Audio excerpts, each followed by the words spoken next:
এখন বাংলাদেশী মিয়ামুক্ত অসম লাগে আমাক এখন বাংলাদেশী মিয়ামুক্ত ভোটাৰ তালিকা লাগে যে আমাক এখন অবৈধ সংযোগযুক্ত নাগৰিক মুক্ত বাংলাদেশী মিয়ামুক্ত এখন আমাক ভোটাৰ তালিকা লাগে আমি অসমখনক দিব নোৱাৰো বাংলাদেশ পাকিস্তান হ'বলৈ আমি অসমখন বাংলাদেশ পাকিস্তান হ'বলৈ দিব নোৱাৰো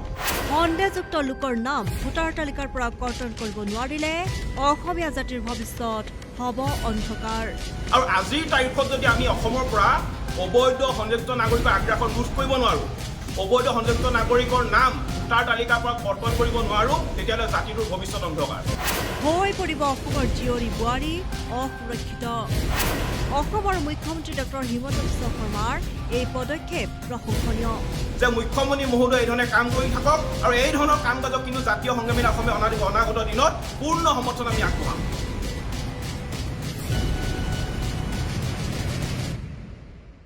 ৰাজ্যত সন্দেহজনক বাংলাদেশী মিয়াৰ আগ্ৰাসনৰ পিছতে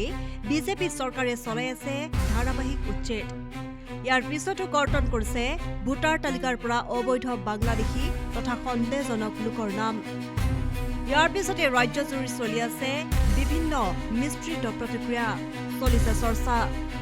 ৰাজনৈতিক মহলতো এই প্ৰসংগই লৈছে আকৰ্ষণীয় ৰূপ এই প্ৰসংগক লৈ এইবাৰ জাতীয় সংগ্ৰামী সেনা অসমৰ সভাপতি চিটু বৰুৱাই ৰাজ্যৰ মুখ্যমন্ত্ৰী ডক্টৰ হিমন্ত বিশ্ব শৰ্মাক ধন্যবাদ জনাই কৰিছে কিছু মন্তব্য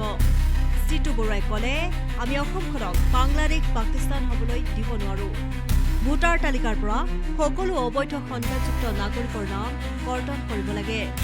লগতে সংবাদমেল যোগে চিটু বৰুৱাই কয় যে যদি সময়মতে অসমৰ পৰা অবৈধ সন্দেহযুক্ত নাগৰিকৰ আগ্ৰাসন ৰোধ কৰিব নোৱাৰি আৰু ভোটাৰ তালিকাৰ পৰা মিয়াৰ নাম কৰ্তন কৰা নাযায় তেন্তে অসমীয়া জাতিটোৰ ভৱিষ্যত হৈ পৰিব অন্ধকাৰময় হৈ পৰিব অসমীয়া জীয়ৰী বোৱাৰীসকল অসুৰক্ষিত সংবাদমেলত তেওঁ স্পষ্ট ভাষাত কয় যে জাতীয় সংগ্ৰামী সেনা অসমৰ দাবী হৈছে এখন অবৈধ সন্দেহযুক্ত নাগৰিক মুক্ত আৰু বাংলাদেশী মিয়ামুক্ত ভোটাৰ তালিকা প্ৰস্তুত কৰা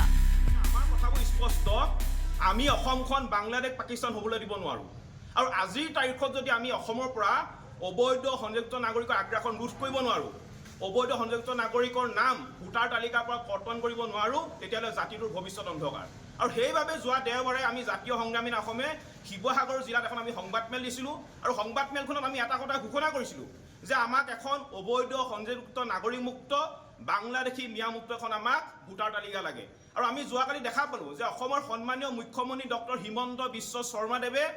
ভোটাৰ তালিকাৰ পৰা অবৈধ সংযোগযুক্ত নাগৰিক মিয়াৰ নাম কৰ্তন কৰা যি দৃঢ় পদক্ষেপ হাতত লৈছে তাক আমি জাতীয় সংগ্ৰামী অসমে আমি আদৰণি জনাইছোঁ আমি কিছু ক্ষেত্ৰত মুখ্যমন্ত্ৰী ডক্টৰ হিমন্ত বিশ্ব শৰ্মাক সমালোচনা কৰিলেও কিন্তু এটা কথা আমি ক'ব লাগিব যে ৰাজ্যখনৰ অখণ্ডতা আৰু সমন্বয় ৰক্ষাৰ ক্ষেত্ৰত জাতিটোৰ এক সুৰক্ষিত ভৱিষ্যতৰ স্বাৰ্থত আমাৰ জাতিটোৰ সভ্যতা সংস্কৃতিৰ সুৰক্ষাৰ স্বাৰ্থত আমাৰ বাই ভনীসকলৰ ভৱিষ্যত সুৰক্ষাৰ স্বাৰ্থত মুখ্যমন্ত্ৰী ডক্টৰ হিমন্ত বিশ্ব শৰ্মাদেৱে বৰ্তমান সময়ত অবৈধ সংযোগযুক্ত নাগৰিকৰ বিৰুদ্ধে যি পদক্ষেপ হাতত লৈছে তাক কিন্তু আমি শলাগ ল'বই লাগিব আৰু সেইবাবে আমি জাতীয় সংগ্ৰামী অসমৰ হাজাৰ কথা কৈছোঁ যে মুখ্যমন্ত্ৰী মহোদয় এই ধৰণে কাম কৰি থাকক আৰু এই ধৰণৰ কাম কাজক কিন্তু জাতীয় সংগ্ৰামী অসমে অনাগত দিনত পূৰ্ণ সমৰ্থন আমি আগবঢ়াম বিশেষ প্ৰতিবেদন নিউজ ডেস্ক ৰিপৰ্ট